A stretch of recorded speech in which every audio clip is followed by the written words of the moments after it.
Throughout the course, or when you have been programming independently on your own, you have seen Python raising different types of errors when you did something wrong. For example, if you try to get the absolute value of a string, you're going to get a type error with a message next to it. In this case, it says bet operand type for apps string, because apps actually it's supposed to get a number, not a string, to get the correct output. And you'd also get an error if you've passed 2 arguments. So type error again, but with a different message. So it says apps takes exactly 1 argument, but you gave 2. And getting errors instead of getting an output is a good thing, because imagine if you are doing some operations in your program, you're doing a program, and for example, you want to, somewhere in your program, you're adding 10 to a number, and so you get 13.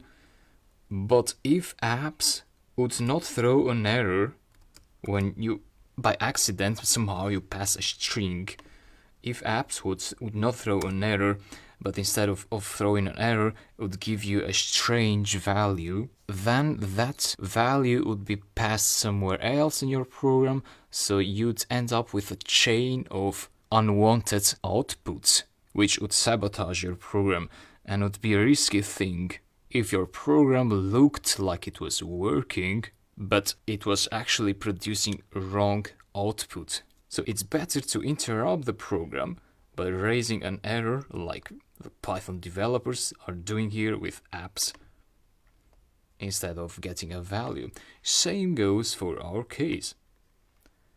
So instead of printing something here, which would later give this chain of problems, because by printing this we said that, oh, there is no issue at this point, so go on with the next methods, and Python went and executed this next 12 hours method, which is not a good thing because self-data was not defined. Therefore, as a programmer, we have to interrupt the program at the first point where there is a problem. So it's not a good thing to use a print function. We have to interrupt the program. And the way to interrupt the program is to use a raise statement. What do we raise?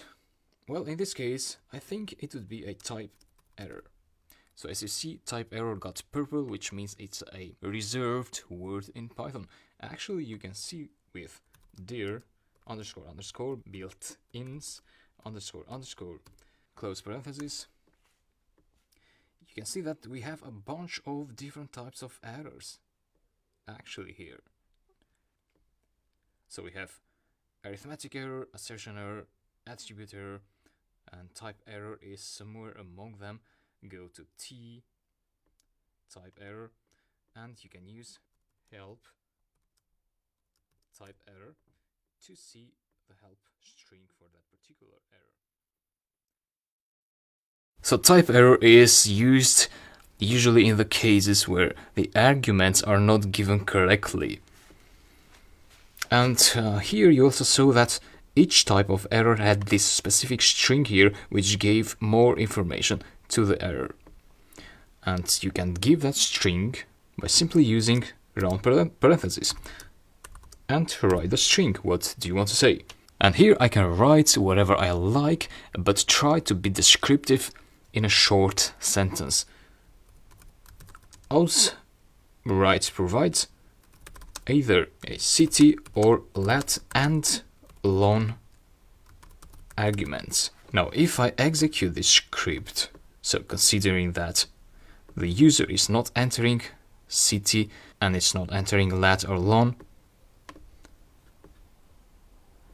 in this case, Python will interrupt the program right there, and it will tell the user what exactly the problem is. So this is a problem. Provide either a city or let and lon arguments. And now the user knows where the error is, and they go ahead and provide a city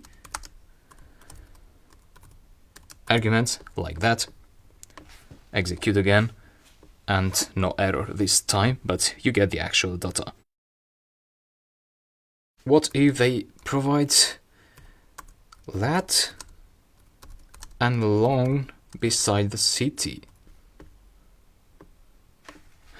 Well, in this case, since we gave priority to city, then the data are going to be given based on the city, not on lat and long. This is what I think, but if you like, you can construct the if block in a different way to also restrict the users from entering both a city and a pair of latitude and longitude coordinates. But I think this is good enough. If you want to read more about errors, other types of errors, you can go to the Python standard library